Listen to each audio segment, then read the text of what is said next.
iPhone telefonini ishlatuvchilarning qimmat narsaga o'shligidan foydalanib ba'zi bir sotuvchilar mana shu kabelni, ya'ni original kabelni, iPhone uchun Lightning original kabellarni 250, 180 yoki 300 mingdan ham o'tarib yuboradiganlar bo'lar ekan.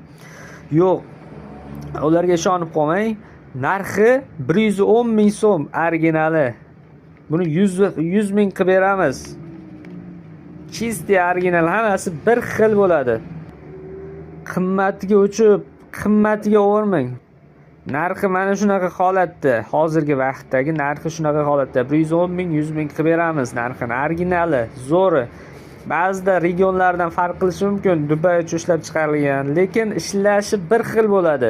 Sifatlari bir xil bo'ladi. Faqat regionda farq qilishi mumkin, qimmatroq kelishi mumkin. Ishlab chiqaruvchi qimmatroq jo'natishi mumkin. Ammo sifati bir xil bo'ladi. Buni ham xuddi shunaqa sifati bir xil. Narxi 110 ming so'm, yetkazib berish xizmatlari ham mavjud yoki do'konimizga kelib xarid qilsangiz ham bo'ladi.